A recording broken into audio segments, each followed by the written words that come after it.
Law is also a instrument of social change. जो कानून है वो सामाजिक परिवर्तन का भी एक बहुत बड़ा जरिया है।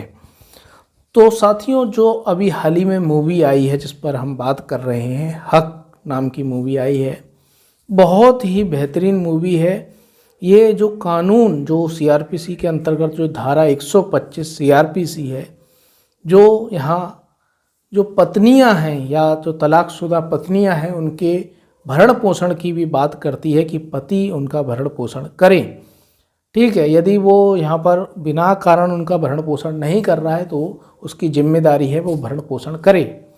तो उस धारा के ऊपर ये पूरी फिल्म बनी हुई है और इसका जो मुख्य बिंदु है इस मूवी, जो ये पूरी मूवी जिसकी स्टोरी जिस पर चलती है वो ये है कि एक मुस्लिम पत्नी, ठीक है, या ख़ास तौर से कहें तलाकशुदा मुस्लिम पत्नी क्या अपने पति से भरण पोषण धारा 125 सीआरपीसी के अंतर्गत पा सकती है या नहीं। तो ये जो मूवी है, एक जो केस है शाहबानो बेगम का, ठीक है, उसमें इस बिंदु पर चर्चा की गई थी, उसके ऊपर बेस्ड है।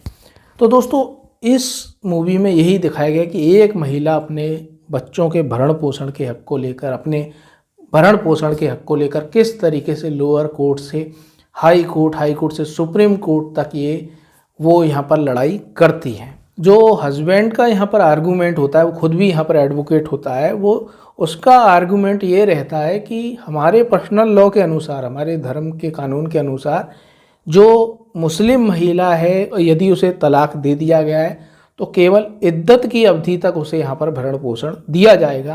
ठीक है, उसे मेहर की राशि दे दी जाएगी। उसके बाद वो धारा 125 सीआरपीसी के अंतर्गत मेंटेनेंस की मांग नहीं कर सकती।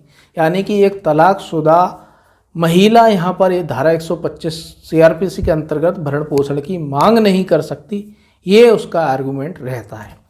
तो इसी आर्गूमेंट के ऊपर ये पूरी फिल्म बेस्ड है। ठीक है, बहुत और भी बहुत अच्छे अच्छे इसमें पहलू दिखाए गए हैं कानून के। तो दोस्तों, बहुत ही बेहतरीन मूवी है, एक बार आपको ज़रूर देखनी चाहिए।